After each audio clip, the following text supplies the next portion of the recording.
کبھی آپ نے سوچا ہے انسان نے قلم سب سے پہلے کب اٹھایا ہوگا؟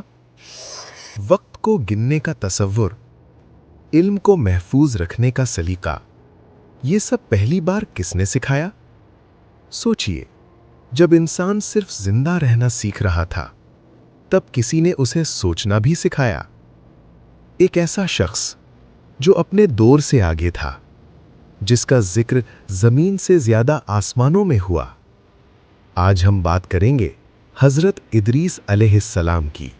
دنیا اپنے ابتدائی دور میں تھی، انسانیت ابھی جوان ہو رہی تھی، نسلیں بڑھ رہی تھیں، زمین پر بستیاں بس رہی تھیں، لوگ اپنی ضرورت کے لیے اوزار بنا رہے تھے، لیکن روحانی طور پر کمزوری شروع ہو چکی تھی۔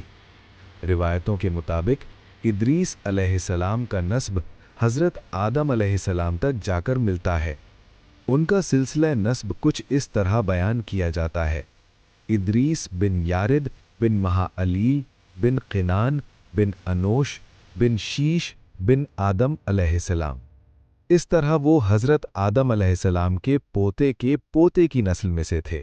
ان کا اصل نام زیادہ روایتوں کے مطابق اخنوخ یا اینوخ بتایا جاتا ہے، لیکن قرآنی نام ادریس ہے، جس کا مطلب ہے بہت زیادہ درس دینے والا یا علم میں گہرائی رکھنے والا۔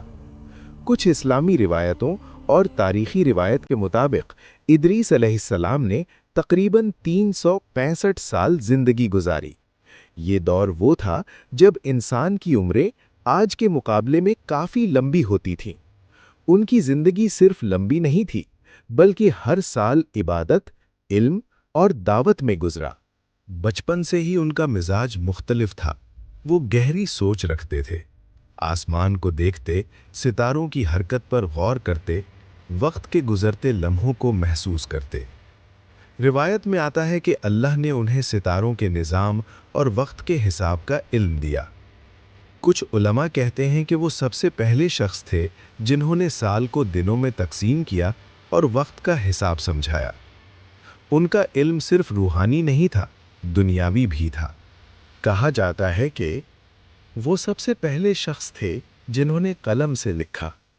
انہوں نے لوگوں کو لکھنے اور علم کو محفوظ کرنے کا طریقہ دیا، کپڑے سلنے کا ہنر سکھایا، ہتھیار اور اوزار بنانے کی بنیادی سوچ دی، شہری نظام اور ماپ تول کا طریقہ بتایا۔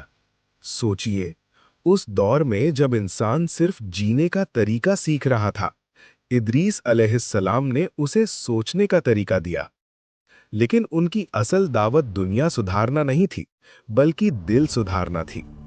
لوگ دھیرے دھیرے اللہ کی سیدھی عبادت سے ہٹنے لگے تھے، شرک کا بیج بویا جا رہا تھا۔ کچھ لوگ بزرگوں کی تصویروں کو یادگار کے طور پر بناتے، پھر دھیرے دھیرے انہیں احترام سے آگے بڑھا کر عبادت تک لے جاتے۔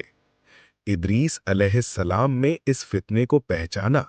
وہ لوگوں کے درمیان کھڑے ہوتے اور کہتے، ایک ہی رب ہے، اسی نے تمہیں پیدا کیا، اسی کی طرف تم لوٹ کر جاؤ گے۔ ان کا لہجہ سخت نہیں ہوتا تھا، ان کی آواز میں درد ہوتا تھا، ان کی آنکھوں میں فکر ہوتی تھی۔